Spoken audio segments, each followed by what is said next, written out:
আমার বাসায় যখন কেউ বেড়াতে আসে তখন আমার উপর একটা দায়িত্ব আসে যে কুমিল্লার বিশেষ কিছু জায়গা তাদেরকে ঘুরিয়ে দেখাতে হবে। আর আমি এই দায়িত্বটাকে শুধুমাত্র আমার পারিবারিক দায়িত্ব মনে করি না। আমি এই দায়িত্বটাকে আমার নৈতিক দায়িত্বের মতো দেখি। কারণ আমি এটা বিশ্বাস করি যে আমি যে জায়গাতে থাকি, আমি যদি সেই জায়গার বিশেষ কিছু স্থান বা খুব আকর্ষণীয় কোনো জিনিস যদি মানুষের সামনে তুলে ধরতে না পারি, I think it's a waste of everything.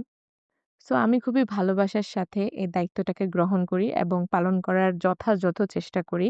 যদিও আমার পরিবার থেকে যারাই আসুক না কেন তাদের যেসব জায়গাতে যাওয়ার চাহিদা থাকে বা প্ল্যান থাকে আমি হয়তোবা সেইসব জায়গাতে ৩-৪ বার করে আমার ঘোরা হয়ে গেছে। কিন্তু কিছু করার নেই। আমি চেষ্টা করি ওই জায়গাগুলোতে আবার নতুনভাবে গিয়ে নতুন কিছু এক্সপ্লোর করার।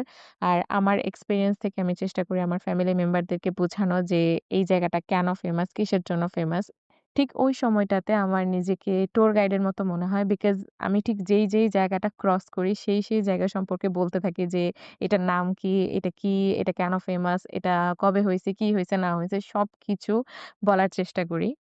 এজন্য আমার মাঝে মধ্যে মনে হয় যদি আমি ট্যুর গাইড হতাম, খারাপ হতো না। আমি পারতাম। আমি যথাযথ আ দেওয়ার চেষ্টা করতাম।